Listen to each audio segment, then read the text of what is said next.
In line with you. Nothing. Just looking.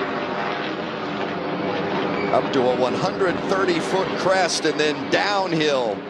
What about heading toward turn 2? What about Stuart Friesen diving in there on Kyle Busch? These guys know that Kyle Busch is the favorite. They want to put him in their rearview mirror. Bowman with the lead. Zane Smith second.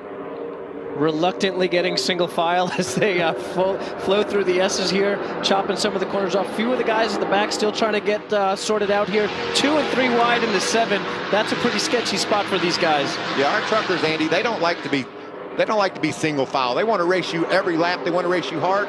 These races are short. They're quick. You better get it done in a hurry. Absolutely. And 2 wide through 8 and 9 right there. That is tough to do without knocking somebody off the track there. Coming up to 11 in this tight hairpin turn, and then the long. We got 8th. one. Yeah, that's Austin Wayne Self in the 22. Boy, that's a tough break.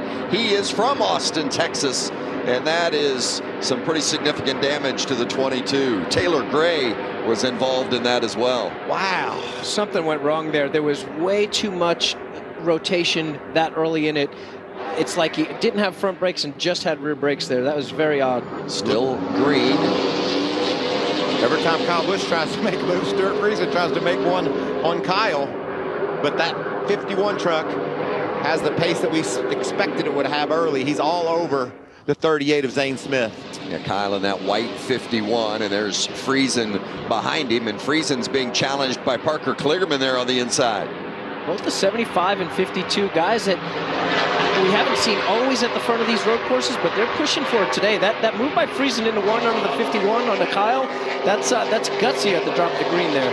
Kligerman's been a good road course racer. Doesn't get to race a lot, but he finished 5th last year at Watkins Glen. I mean, he is competitive regardless of where he goes or what he gets in. And I love that small team and the way they get the job done, running up in the top 5 every time he cranks the engine.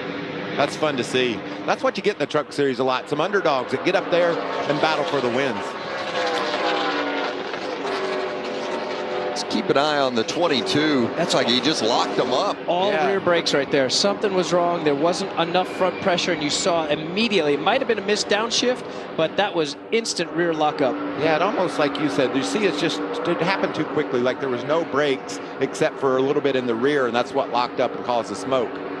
Taylor Gray in that 17 also got some contact from the 22, and Gray just 16 years old, turning 17 this weekend.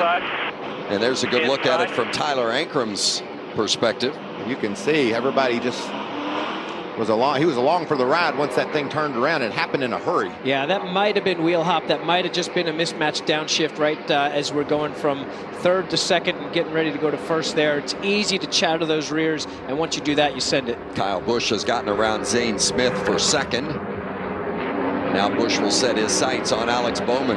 Bowman, a little bit of a bobble there off the turn, and Kyle's closing. With the 7 and the 51, Bowman and Busch being Cup guys, does that automatically make them the favorites for today? Well, what Kyle Busch has accomplished in his career makes him the favorite, as you see, diving in on Bowman. But I went down and checked out that 7 truck. It looked real racy. Talked to the team, and they said, we're here to win.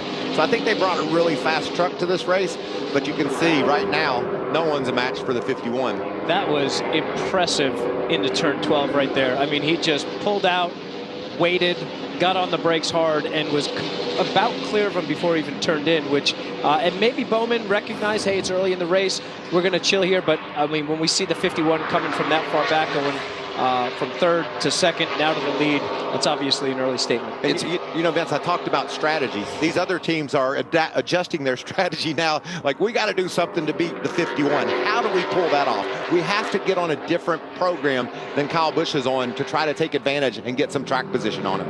And what are those things? Those are going to be pretty much doing the opposite of what he's going to be doing in the stages. Do you want to take a chance, and do you stay out so that you've got a fresh tire at the beginning of that stage 2, that stage 3, and maybe hope that those 2 tires that they do if he pits early, going for the win instead of stage points, is what gives you the advantage on that rear tire late in the run? See the advantage